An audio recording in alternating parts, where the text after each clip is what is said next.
Hello and welcome back to our channel. So I'm gonna be looking down a lot because I'm reading off my tablet since I knew I was gonna have an anxiety attack basically talking about myself because I don't really know how to explain it. So my mind goes blank and I'll just stare at the camera or stare at other things. Also, staring at the camera for much makes me feel overwhelmed, which kind of explains why in other videos I normally look at other things or I'll pretend to be doing something else while talking so then I won't look directly at the camera. And since I'm looking down, I decided to use a little baby microphone since I tried to already record this video and it did not come out the way I was supposed to since it was outside and it was windy and it just didn't come out right. So I decided to redo it. So here I am again trying to compose myself and just talk. So I don't know if I've already mentioned this, but my name's Angelica. Usually I record snippets of our everyday life, but today I have decided to record this sit-down video, which I have already explained right now, but yeah. This is probably the most I have actually been in front of the camera talking. As I record this, I do not know how to even start, so I will just start by saying that I have anxiety, depression, and OCD, also known as obsessive compulsive disorder. Now that I have finally said it, I want to go a bit in depth on the symptoms that I experience. I'll start with my anxiety. My anxiety symptoms include includes my legs feeling like jello, my heartbeat increasing, my body starts to shake, I start to sweat a lot as though I ran a marathon, I pace a lot, my chest/my heart hurts, nauseous, loss of appetite, uneven breathing, insomnia, biting my lips, tingling scalp, talking fast or too slow, lack of concentration, and being overwhelmed by my surroundings. What triggers my anxiety is hearing coughing, people clearing their throats, sneezing, knowing someone is sick, large crowds, talking to people in person and on the phone, talking in front of people, being behind the steering wheel, driving, doctor appointments, touching eggs that are in the eggshell, touching raw chicken, getting a job, loud noises, doing something alone like shopping, people coming over, the first day of school, tests, assignments that are timed, uncertainty, and the blood pressure machine. It is quite a lot that causes me to have anxiety attacks.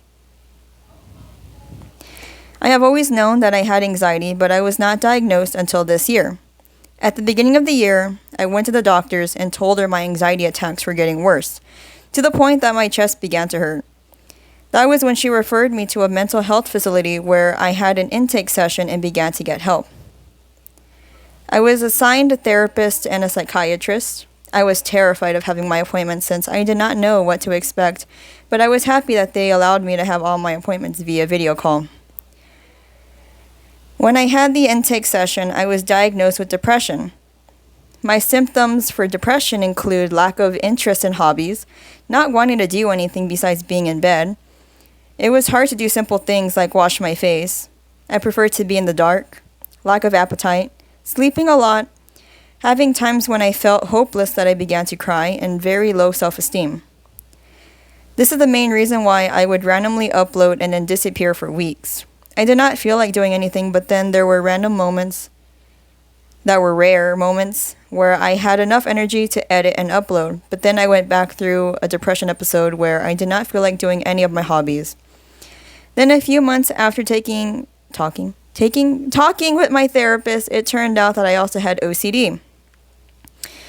My symptoms for OCD include having intrusive thoughts, having to have everything sanitized, always washing my hands after simply touching something since I felt like there were so many germs on my hands, and always checking a lot. I'm a checker to the point where if I close the door, I had to make sure it's locked, or even inputting a phone number to text, I always have to double check it because I feel like I probably got something wrong. At this point, I assumed it was all I had, but I felt like something was missing. Then, during one session with my therapist, I brought up that I did not like certain textures, and I could not handle changes, and that I had a schedule in which I would wake up and grab my headphones and tablet to watch as I ate. In the previous video with my birthday week, I mentioned that I always have my earbuds and headsets no matter where I am or what I am doing, which is what I explained to my therapist. Then the idea of possibly being on the spectrum was brought up. My therapist said that I did exhibit many symptoms, so he referred me to get tested.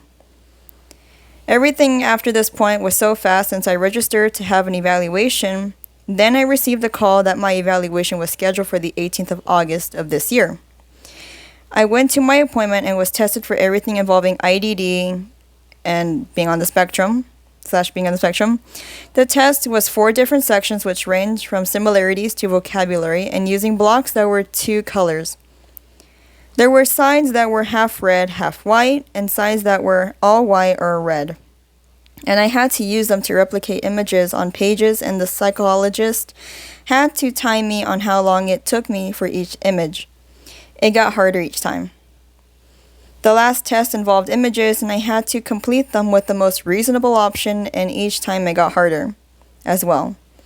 But the first thing that happened was the psychologist spoke with my mom and asked her questions related to my childhood and development.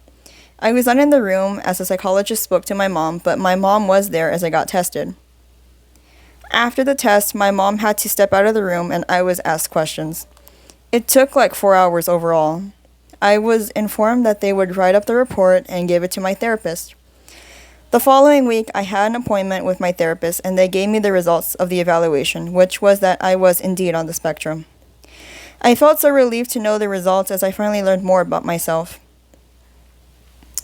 And the reason why I'm making this video is that I just wanted to share my experience with my mental health journey and finding myself, and not really to diagnose someone, since everyone's different. And I don't really know how to end this besides thank you so much for watching and actually getting to this point of the video, since I feel like I was just rambling on and shaking. Like I'm trying to hold the little microphone in my hand shaking, and I was indeed stuttering. Okay, bye.